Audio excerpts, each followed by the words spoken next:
welcome to video 2. Now I'm going to be doing a book review on Invisible Man, which is a book I read recently.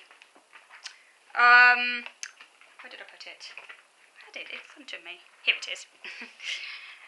Invisible Man, there we are. That's a book I read. Have any of you read this book? Let me know. It was a long book, as you can see, quite daunting when I first saw it, but I did manage to read it all. I was actually close at one point to not finishing it, because I found the beginning a little bit tedious and it's a little bit harder time to get into, and also I did find it waffle and went on a little bit at times. But I am still glad I read it though, because it had quite a few interesting themes in there about stereotypes of philosophy, which is mainly the main reason why I read it. I don't read fiction just for the sake of reading fiction. I read fiction for what I learn or what I get out of it.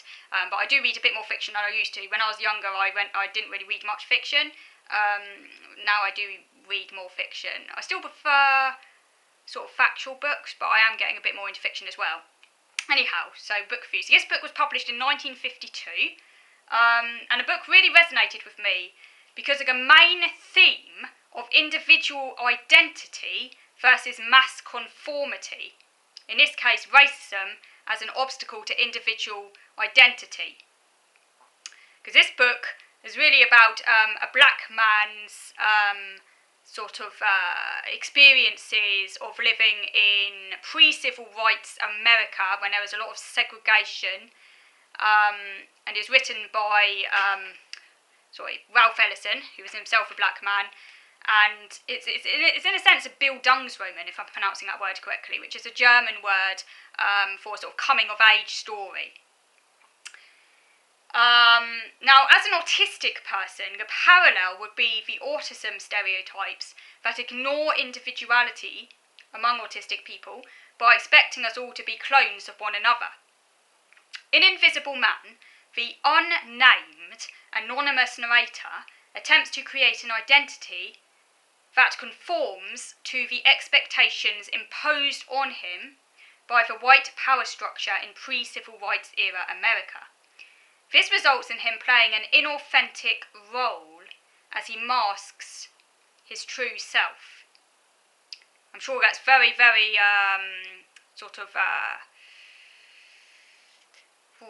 very relevant, really, to many autistic people. Certainly for myself, who go through a very similar experience. Even the Brotherhood, an organisation that claims to fight injustice, uses the narrator as a token black man without any respect for his individuality. Instead, they force him to conform to their abstract ideology and to keep any private thoughts he has to himself. The book's main theme is the blindness of society. People are blinded by racial prejudice, blinded by ableism, when we're looking at it from a disability perspective, and do not look past their own biases and prior assumptions. Society projects its own distorted version of the truth onto the narrator, with no regard at all for who he really is. And so he is invisible, as no one sees his true nature. And that's just like, people imposing stereotypes of autism onto an individual autistic person, making pre-assumptions such as, oh, you must be really intelligent.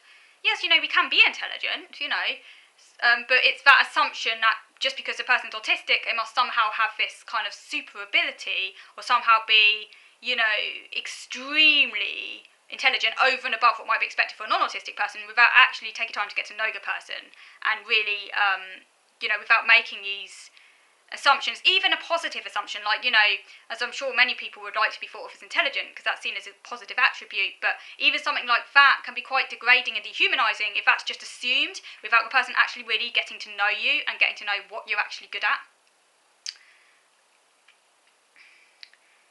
The novel is a coming-of-age story, as initially the narrator is blind to his own truth, as he has internalised the values thrust on him by society. Eventually he becomes disillusioned and aware that he has been hiding who he really is. The narrator had been blind to his own self and had no idea of who he really was, because of all that masking. Once the narrator has become enlightened, he decides to hibernate underground and use his invisibility to his own advantage. by living free from the stereotypes imposed on him by the external world. But later he decides that this approach is too passive, and so he decides to face society head-on and force them to see past his mask.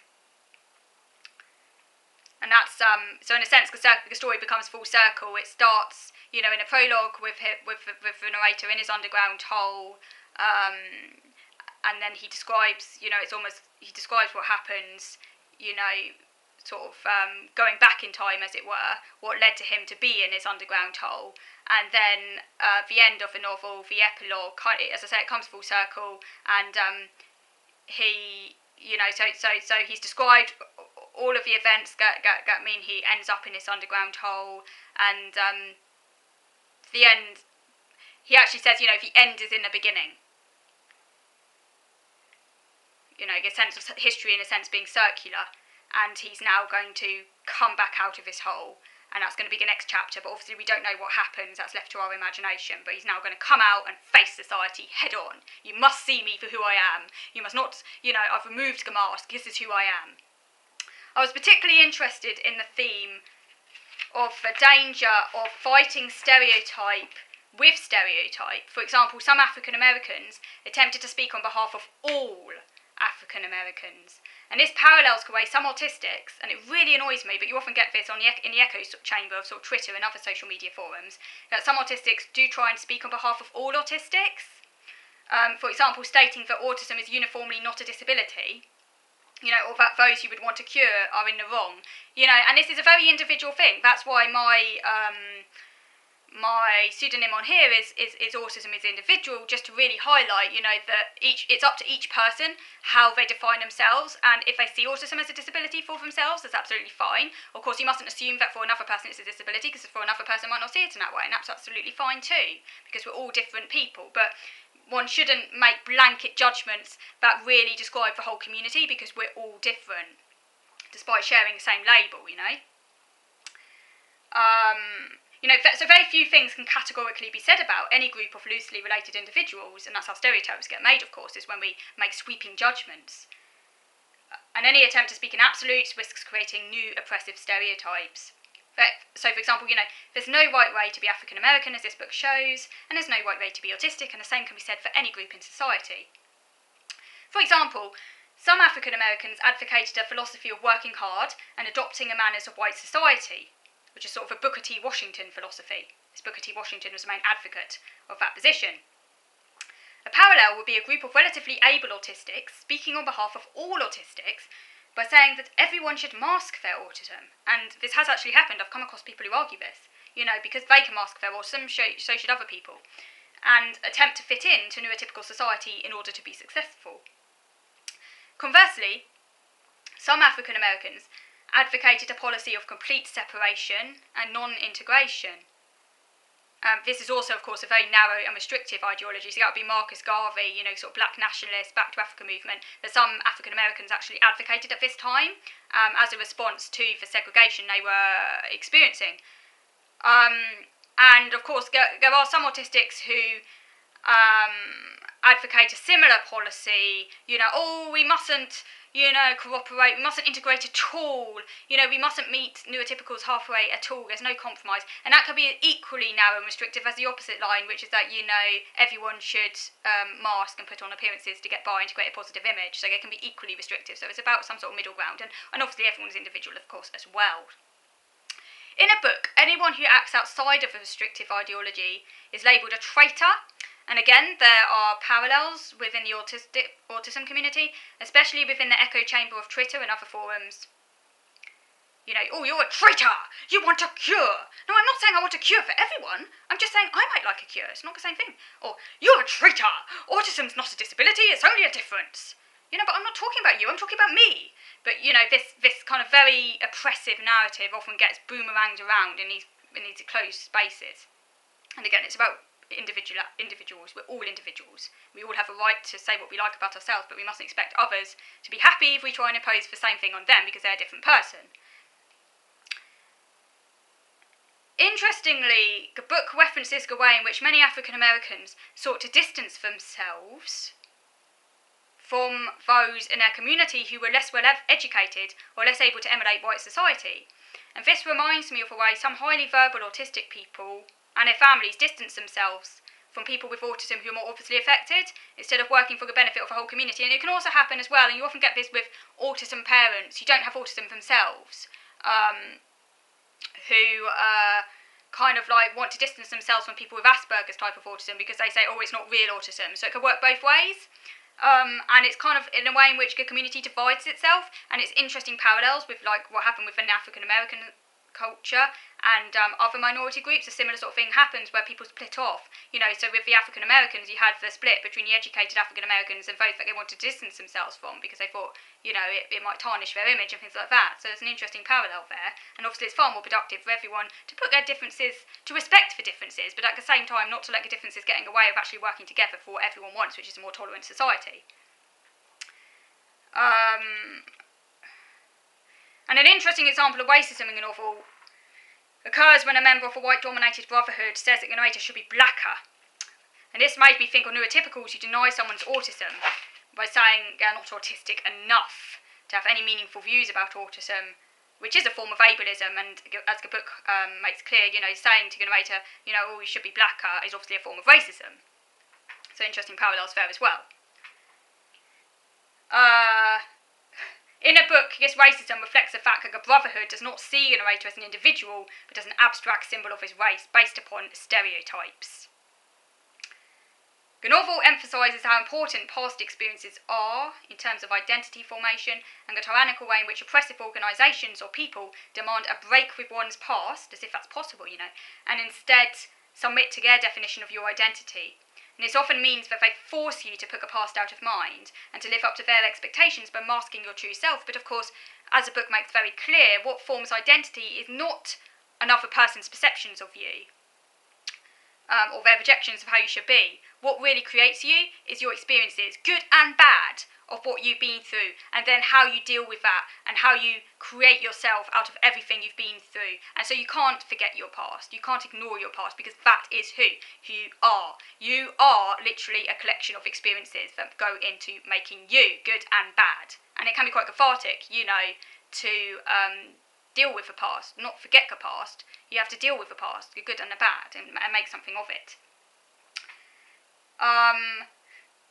Which is why one of the characters in the novel actually carries a chain with him to remind him of his time in slavery. Even as it was a really negative experience, it was part of his past, and he needs to remember that time in order to like work through it. And that's obviously gone a big way to creating who he is. It's part of who he is, it's his identity. But yeah, tyrannical organisations, that's a mark of a dictator or someone who's, you know, an oppressor, is to really force someone to forget their past.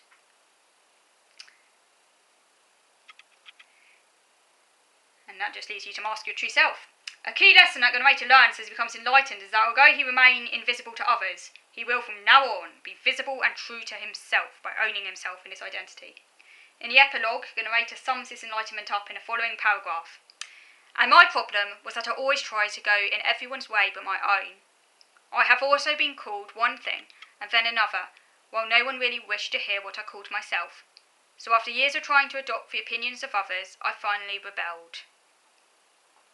The narrator now embraces his southern black heritage and realises that this is part of his identity and he will stop hiding. Eating yams in public, highlights the fact he has overcome his shame of being identified as a southern black person, so he's really now taking off the mask, you know. Parallels again with autism and other minority groups, very interesting parallels. The narrator was taught to accept the myth of white supremacy. You know, a bit like autistics are taught to accept the myth of neurotypical supremacy. He was full of internalised hatred. Many autistics can relate to that, of course. I often am. We're often full of internalised hatred. Similar to the way, you know, which autistics might internalise the attitudes held about autism by mainstream society. So a lot of really very interesting parallels in this book, I thought, you know, between what happened to African Americans. I mean, obviously this is very, very, very different, incredibly different. But at the same time, there are parallels. And I'm sure, sociologically speaking, there are parallels, you know, in terms of stereotypes and interesting philosophical insights to be gained from the struggles of many other minority groups, particularly interested in the plight of Judaism. Sorry, talking a lot. yeah, I'll also be very interested in to go, very interesting parallels I'm sure I'd imagine, with the plight that Jewish people went through, which in a sense would be maybe even more relevant to autistic people, because a Jewish person, for example, can't hide their Judaism. A Jewish person literally is, in a sense, hiding in plain sight, as it were. Whereas a black person, for example, they wear their difference on their sleeve. They can't hide it, and that obviously has has costs, as well as benefits. And yet, and if you can't hide, sorry, I'm getting confused. Be talking too long. Bear with me. If you can hide your difference, for example, many Jewish people hid their difference. The integrated Jews. That obviously has a benefit in that maybe it could help them avoid anti-Semitism, for example, but at the same time it means that it can be harder for them to really find their identity, potentially, and so that might be worth looking into as well. Anyhow, I hope you enjoyed this book review today. I do recommend reading this book. It is a long book, as you can see, and there are parts that do ramble, or maybe it could have been done a little shorter, but it was a good book, and I'm glad I read it. Let me know what you thought about this video today, if you've read any books similar to that one. And I shall look forward to speaking to you again very soon, so thank you for watching.